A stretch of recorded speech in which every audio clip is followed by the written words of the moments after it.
Tu n'attends pas parce que tu aimes trop. Pas à moi. Tu attends parce que ton cerveau préfère l'espoir familier à une vérité inconfortable. Je la refais. Tu attends parce que ton cerveau préfère l'espoir familier à une vérité inconfortable. Ton cerveau n'est pas là en fait pour te rendre heureuse. On pourrait croire que, mais c'est pas le cas. Il n'est pas là non plus pour te protéger émotionnellement. Il n'est pas là pour t'aider à faire les bons choix. Il est là pour une seule chose, éviter l'inconnu. Et aujourd'hui, aussi étrange que ça puisse paraître, ce que tu vis avec lui, avec cet homme, ce flou, cette attente, cette instabilité, c'est quelque chose qui est devenu connu pour ton cerveau. Ton cerveau a une histoire sur toi, sur ce que tu crois mériter, sur ce que lui pense que tu peux mériter, sur ce que tu dois accepter pour être aimé. Et tant que tu ne changes pas, en fait, cette histoire, tu peux vouloir avancer autant que tu veux. Tu continueras à répéter les mêmes schémas.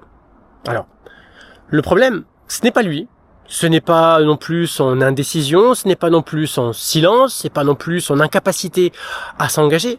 Le vrai problème, je vais te le dire, c'est l'histoire que tu te racontes pour continuer justement à attendre.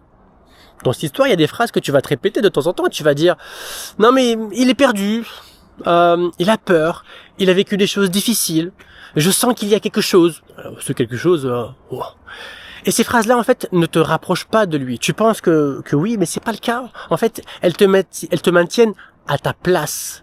À cette place où c'est celle d'une femme, en fait, qui espère pendant qu'elle s'adapte. Cette place, je répète, les phrases importantes, j'aime bien les répéter, comme ça tu les ancres, tu arrives à t'en imbiber. Cette place est celle d'une femme qui espère pendant qu'elle s'adapte. Et regarde bien finalement la boucle dans laquelle tu es. Regarde bien, ça donne quoi? Il te donne un signe, c'est en 3 temps, regarde bien. Il te donne un signe, du coup tu fais quoi? Tu te rapproches, tu attends. Puis deuxième acte, il prend de la distance. Du coup tu fais quoi? Tu doutes, tu te remets en question et tu fais un pas vers lui. Troisième acte, là il bouge plus. Du coup qu'est-ce que tu fais?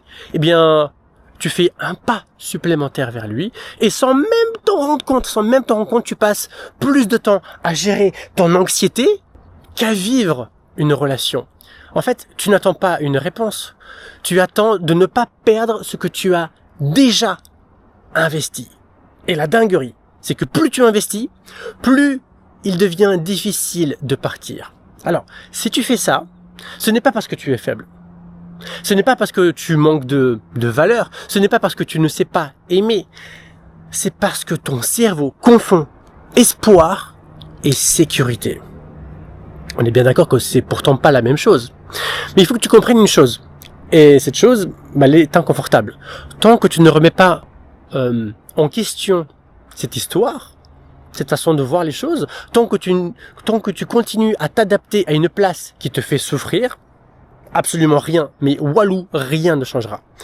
Alors, encore une fois, c'est pas parce que tu fais mal, c'est parce que tu répètes. Et le jour où quelque chose commence vraiment à bouger, ce n'est pas parce que il change. C'est pas parce que lui, c'est parce que toi.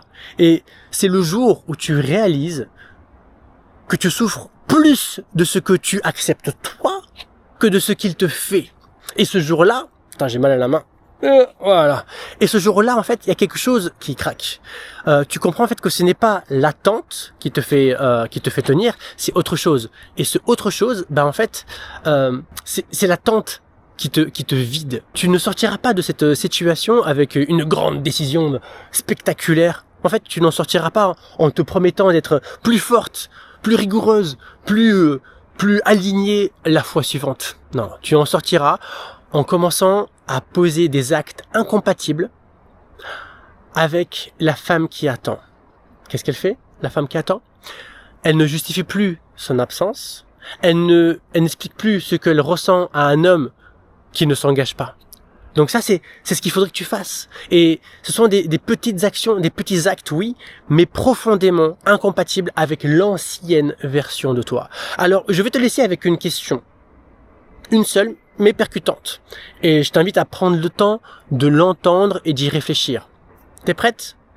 Quelle version de toi a besoin d'attendre pour se sentir aimé? Et qu'est-ce que ça te coûte de la garder en vie? Prends le temps d'y réfléchir, prends un bloc-notes, gratte Voilà, viens analyser la situation.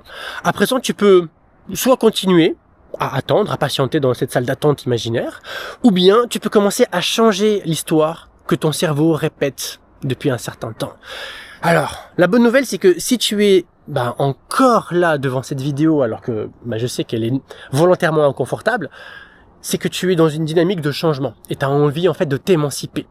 C'est pour cette raison que juste en dessous, maintenant je me sens à l'aise de te proposer la chose suivante, juste en dessous tu as un lien, c'est un lien pour un appel de diagnostic de compatibilité. Tu vas pouvoir réserver un appel avec moi et on va pouvoir échanger ensemble pour voir si on peut travailler ensemble sur ton émancipation, sur le fait de ne plus être en train de quémander et de rester dans une salle d'attente. Si ça fait sens pour toi, tu sais où me retrouver, tu n'as plus qu'à cliquer là-bas et on se dit peut-être directement de l'autre côté ou bien sur une prochaine vidéo que je publierai bientôt. Je te fais la bise, prends soin de toi et puis voilà.